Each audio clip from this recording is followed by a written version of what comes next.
ఒక కర్ణాటక నుంచి కేఆర్పురం నుంచి ఒక నిస్సాన్ కార్ వెహికల్ ముందు వెళ్తున్న లారీకి వెనక నుంచి వచ్చి యాక్సిడెంట్ జరగడం వల్ల నియర్లీ 5 మంది చనిపోయినారు. మార్నింగ్ 6 గంటలకు మాకున్న ఇన్ఫర్మేషన్ ప్రకారం మార్నింగ్ 6 గంటలకు కేఆర్పురం నుంచి బయలుదేరేసి వాళ్ళు దారిలో బ్రేక్ఫాస్ట్ చేసుకున్న తర్వాత టువర్డ్స్ తిరుమలకి వెళ్తూ ఉన్నారు. దారిలో వెళ్తున్న లారీని వీళ్ళు వెనక నుంచి వచ్చి ఢీకొనడం జరిగింది. ఢీకొనడంలో దాదాపు మొత్తం ఆక్యుపెన్స్ అందరూ 5 మంది ఉన్నారు. ఆక్యుపెన్స్ 5 మంది చనిపోయినారు. ఇది మాకున్న ప్రిలిమినరీ ఇన్ఫర్మేషన్ ప్రకారము నిద్రమత్తులో చేయడం వల్లనే జరిగింది అనుకుంటున్నాము. ఎందుకంటే కారు స్పీడ్ లాక్ అయినది చూస్తే 130లో స్పీడ్ లాక్ అయింది. స్పీడ్ లాక్ అయిన ఉద్దేశంలో అంత స్పీడ్లో బండి బ్రేక్ వేసినట్టు కూడా ఆ స్పాట్ ఆఫ్ యాక్సిడెంట్లో ఎక్కడా లేదన్నమాట. ఒకవేళ బ్రేక్ వేసినా స్కిడ్డింగ్ మార్క్స్ వస్తాయి అన్నమాట. దీని మెయిన్ నిద్రపోయి చేయడం వల్ల అనేసి ప్రిలిమినరీలో ఇన్ఫర్మేషన్ మాకు ఉంది. పోలీస్ వాళ్ళు దర్యాప్తు చేస్తున్నారు. నెక్స్ట్ ఇన్ఫర్మేషన్ కూడా జరుగుతుంది. కంపల్సరీగా రెస్ట్ ఉన్నప్పుడే బయలుదేరి రావాలి. కంపల్సరీగా నిద్రమత్తులో జరుగుతున్న యాక్సిడెంట్స్కు చాలా ప్రాణాలు పోవడం జరుగుతుంది. ఇప్పుడు వాళ్ళ ప్రాణాలే కాకుండా ఆక్యుపెన్స్ కానీ రోడ్డు మీద ఉన్న ప్రాణాలు కూడా పోవడం జరుగుతూ ఉంటుంది. ప్రాణం విలువ చాలా విలువైంది. చాలా జాగ్రత్తగా నడపాలి.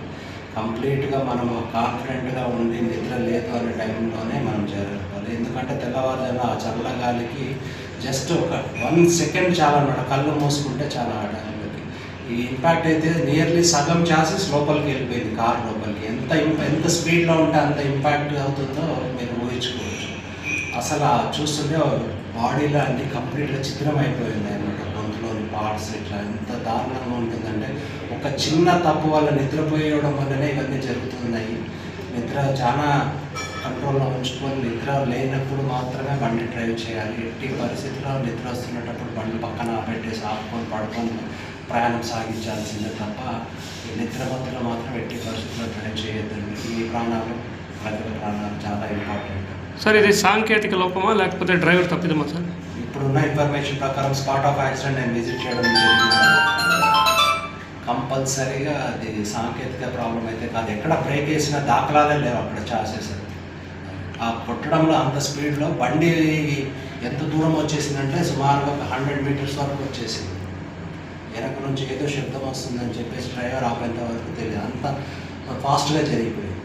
ఒకవేళ బ్రేక్ వేసినట్టు ఏదైనా తెలిసినా కానీ స్కిడ్డింగ్ మార్క్స్ వస్తాయి అన్నమాట. రోడ్డు మీద కంప్లీట్గా టైర్ మార్క్స్ వస్తుంది. ఎక్కడ కూడా టైర్ మార్క్స్ లేవు అనమాట. ఎక్కడైతే యాక్సిడెంట్ జరిగిందో అక్కడి నుంచి టైర్ మార్క్స్ ఉన్నాయి. బండి లాక్కొని వెనక తగ్గడం వల్ల చూసుకోండి.